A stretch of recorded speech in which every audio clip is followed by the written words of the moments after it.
Tense tense tense बचपन से पढ़ाया जाता है बट आज तक दिमाग में नहीं घुसा। कोई बात नहीं, तभी तो आप इस वीडियो को देखने के लिए आए। इस बात की मैं आप लोग से गारंटी लेती हूँ कि इस वीडियो को देखने के बाद आप मुझे ढेर सारी दुआएं देने वाले हैं, क्योंकि गाइस आज मैं आप लोग साथ टेंस के हर एक कंसेप्ट को क्लियर करने वाली हूँ जो आज तक समझ में नहीं आया। अगले 15 मिनट में आपके सारे डाउट्स क्लियर होने वाले हैं और आप मुझे बहुत सारी ब्लेसिंग्स देने वाले हैं और एक सब्सक्राइब का बटन भी क्लिक करने वाले हैं। देखिए गाइस, ज़्यादा टाइम वेस्ट नहीं करेंगे, बस वीडियो को एंड तक देखना होगा, तभी आपको एक एक बात ध्यान से समझ में आएगी। और साथ ही में सब्सक्राइब जरूर से कर दीजिएगा। अब विदाउट वेस्टिंग अ टाइम चलो स्टार्ट करते हैं टेंस को सीखने का तरीका। तो एक कहानी की तरह अगर हम समझने की कोशिश करें तो आप ये समझिए कि एक टेंस एक आदमी है, उसके 3 बेटे हैं। कितने बेटे हैं टेंस के? 3। अब क्या क्या नाम हुए? एक का नाम है प्रेजेंट, दूसरे का नाम है पास्ट और तीसरे का नाम है फ्यूचर। तो ये तो हमने बात कर ली टेंस के परिवार की। अब हम इससे आगे बढ़ते हैं, ठीक है। तो अब हमने देख लिया कि टेंस जो है उसके 3 है, present tense, past tense, future tense. अब प्रेजेंट, पास्ट, फ्यूचर इन तीनों के बारे में बात करते हैं। अभी गाइस आपने समझ लिया कि टेंस के 3 पार्ट होते हैं, प्रेजेंट, पास्ट और फ्यूचर। अब ये जो 3 पार्ट है इनके एक एक के 4 पार्ट होते हैं, यानी कि प्रेजेंट के भी 4 पार्ट है, पास्ट के भी 4 पार्ट है और फ्यूचर के भी 4 पार्ट है। जो इनमें देखिए इंडेफिनेट, कॉन्टिन्यू, परफेक्ट और परफेक्ट कॉन्टिन्यू, ये जो चारों है ये तीनों टेंस के पार्ट है। यानी कि सबसे पहले अगर हम बात करें प्रेजेंट टेंस की तो इसके प्रेजेंट के 4 पार्ट है, वो है present indefinite, present continue, present perfect and present perfect continue. और पास्ट की बात करें तो पास्ट के भी 4 पार्ट है, यानी कि यही 4 जो नेम है बस इनके आगे लग जाएगा पास्ट। और फ्यूचर के भी यही 4 पार्ट है, बस इसके आगे लग जाएगा फ्यूचर। तो ये पास्ट, प्रेजेंट और फ्यूचर तीनों के 4 पार्ट आपको समझ में आ गए। 4 ये नाम याद कर लो आप, indefinite, continuous, perfect and perfect continuous. बस इसके आगे आपको लगाना है प्रेजेंट, पास्ट, फ्यूचर। लाइक आप प्रेजेंट के अगर कोई आपको पूछे कि प्रेजेंट के कितने पार्ट है, present indefinite, present continue, present perfect and present perfect continue. अब प्रेजेंट के ये 4 हो गए, इसी तरह पास्ट के भी ये 4 ही है बट इनके आगे लग जाएगा पास्ट। फ्यूचर के भी यही 4 है बट इनके आगे लग जाएगा फ्यूचर। सो अब नेक्स्ट के बारे में बात करते हैं। इन चारों जो ये इंडेफिनेट, कॉन्टिन्यू, प्रेजेंट और परफेक्ट। सो सबसे पहले हम बात करेंगे प्रेजेंट इंडेफिनेट टेंस की।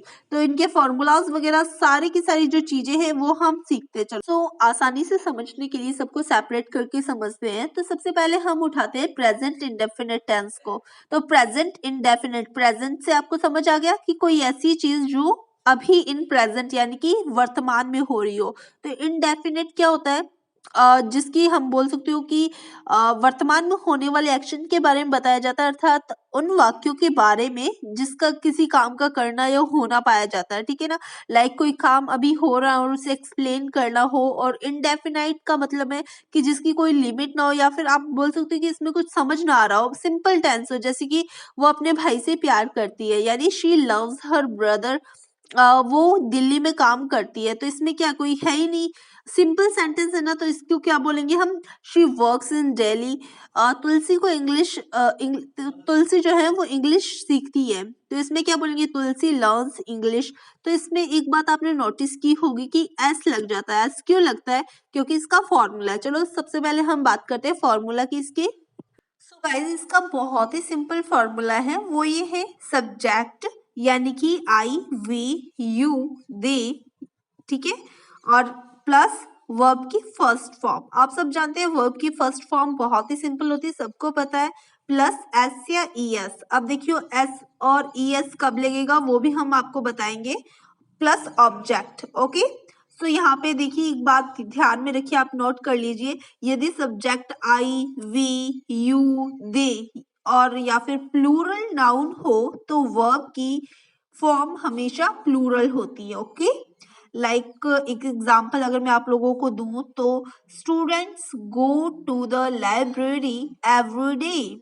गोज नहीं आएगा, students go to the library every day, यानी स्टूडेंट्स बहुत सारे हैं, तो ये जो वर्ब की फॉर्म है ना वो भी प्लूरल ही होगी। गोज तब लगेगा, ईएस तब लगता है किसी भी वर्ब में जब उसका सब्जेक्ट सिंगल हो।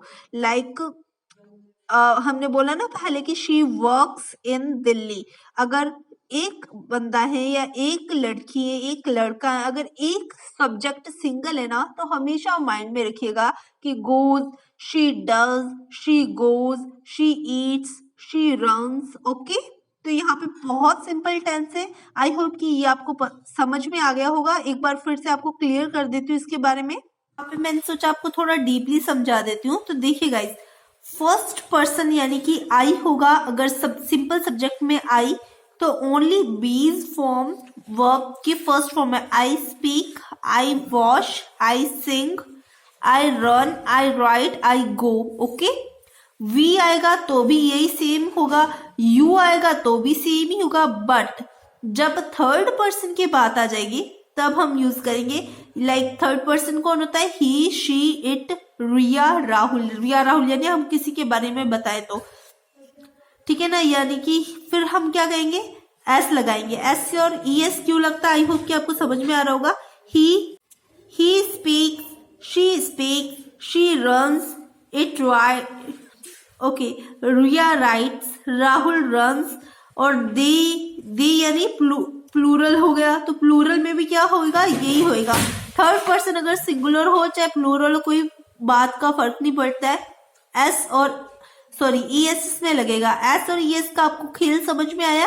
एस यानी कि सिंगल, ओके, सिंगुलर अगर सब्जेक्ट सिंगल है तो एस, प्लूरल है या फिर third person like he, she, it और रिया और राहुल एक्सेट्रा, तो वहां पे लगेगा ई एस।